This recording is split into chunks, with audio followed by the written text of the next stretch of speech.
વિંછિયા ગામમાં 17 વર્ષીય સગીરના અપહરણ અને તે સાથે જોડાયેલી તાંત્રિક વિંછિયા ગામમાં 17 વર્ષીય સગીરના અપહરણ અને તે સાથે જોડાયેલી તાંત્રિક વિંછિયા ગામમાં 17 વર્ષીય સગીરના અપહરણ અને તે સાથે જોડાયેલી તાંત્રિક વિંછિયા ગામમાં 17 વર્ષીય સગીરના અપહરણ અને તે સાથે જોડાયેલી તાંત્રિક હવે જોઈએ જસદણ આમતક ન્યૂઝ બ્યુરોમાંથી રસિક વિસાવળીનો એક વિસ્તૃત અહેવાલ। વિંછિયામાં સગીરાના અપહરણનો ભયાનક ઘટનાક્રમ સામે આવ્યો છે। 4 આરોપીઓ પકડાયા છે, 3 હજુ ફરાર છે અને તેની સાથે જોડાયેલી તાંત્રિક વિધિ અને લાખો રૂપિયાની છેતરપિંડીનો મામલો સપાટી ઉપર આવ્યો છે। ગામમાંથી સગીર યુવકનું અપહરણ કરી તાંત્રિક જાદુટોના વિધિના બહાને 6 લોકો પાસેથી 70 લાખ રૂપિયા લૂંટવાનો આરોપ અને 60 લોકો ઉપર આરોપ મૂકવામાં આવ્યો છે। પોલીસે અત્યાર સુધીમાં 4 આરોપીને પકડી લીધા છે, જ્યારે 3 આરોપીની શોધખોળ ચાલુ છે। વિંછિયા ગામમાં 17 વર્ષીય સગીર અપહરણ અને તેની સાથે જોડાયેલી તાંત્રિક વિધિ તથા લાખો રૂપિયાની છેતરપિંડીનો મામલો સામે આવ્યો છે।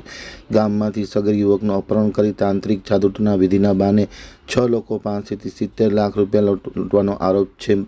ફરિયાદ છે, 7 લોકો પર આરોપ મૂકવામાં આવ્યો છે। પોલીસે અત્યાર સુધીમાં 4 આરોપીને પકડી લીધા છે અને 3ની શોધખોળ ચાલુ છે। ખૂબ જ મોટો બનાવ આ સગીર યુવાનનું અપહરણ, જાદુટોના અને છેતરપિંડીનો સામે આવ્યો છે।